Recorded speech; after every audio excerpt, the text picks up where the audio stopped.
Hey everyone. So I was just processing. I've been learning so much and processing so much lately. I had lunch with an old friend the other day, and she was a childhood friend, my best friend. And I was telling her how I don't have memories of the In time. about 10 miles, take exit 317 towards Madison. And I was telling her how I don't have a lot of memories. And even at the time when I knew her, my memory retention was minimal. And she's like, oh, I find that hard to believe. And it's like, she didn't want to accept what I was saying. And I'm like, well, I can't make you believe that I don't remember, but it's not on me to prove that I don't remember, except by being dumb, I guess. I don't know. And I remembered I had heard something about this subject while I was listening to the book, The Body Keeps the Score. And as I made a video I think it was this morning, about like the three voices that are in my head. And one of them's me, one of them's the Holy Spirit, and one of them's my subconscious. So like my conscious mind, my subconscious mind, and then the Holy Spirit. And I realized that I think I was wrong with how I was processing my time before. Because when I was a child, I remember meeting Jesus, and I thought I was driving, but he was. And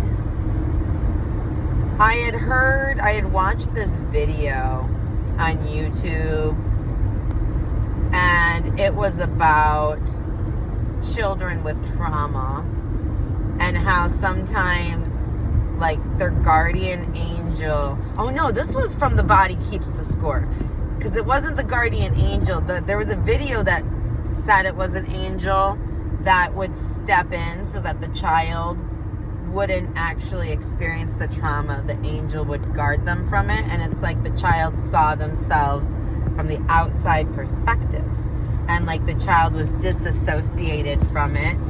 And they said angel. I don't know if it's an angel or if it's the Holy Spirit. I honestly would be more inclined to lean towards the Holy Spirit, since we know that he dwells within believers, but I could be wrong.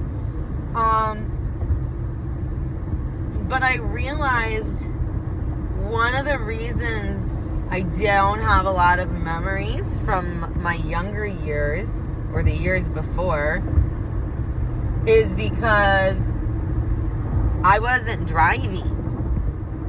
I wasn't watching because I wasn't driving. I would open my eyes for glimpses, get so overwhelmed, overstimulated, and terrified and confused that I would close my eyes again. And I was just telling one of my friends the other day, God's trying to teach me to use my eyes because I close them a lot. I have so much faith that I've been operating with my eyes closed, all thanks to the grace of God. But when my eyes are closed, I don't really make memories. I realized I don't have a visual imagination. I don't see pictures. I hear words to build pictures. And the other day I was praying in my shed. Oh no, hang on. I was praying in the shower, And I had my eyes closed, I think, already. But it was like all of a sudden I saw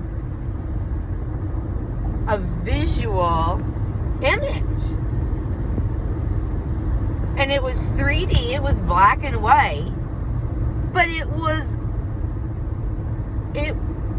I knew, like, it was a visual. And I was like, is that what visual thoughts and memories are? And God was like, yup, that's what they look like.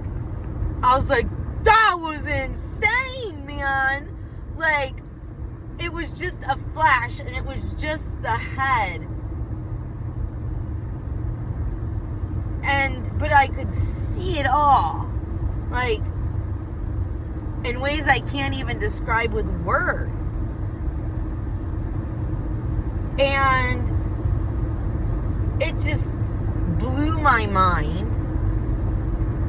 And as I have been practicing using my eyes, as I've been practicing working with, in relationship with the Holy Spirit's guidance in my life, instead of just giving him controls and closing my eyes and hoping for the best, he's teaching me how to drive like he would, not like how I would, because I'm not the best driver.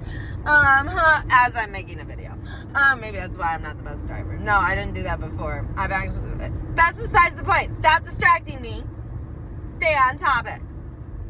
But anyway, so it's so weird because I'll catch myself not using my eyes, and he like calls me out and like convicts me about it. He's like, you're supposed to be watching, it's supposed to be your turn. And I'm like, I just took a turn, I don't want to. I'm such a big baby. 2 miles. I'm like 317 towards Madison. Towards Madison. Okay. I'm like I'm the biggest crybaby in the whole world. I really am. Probably because I never really got to be as a child.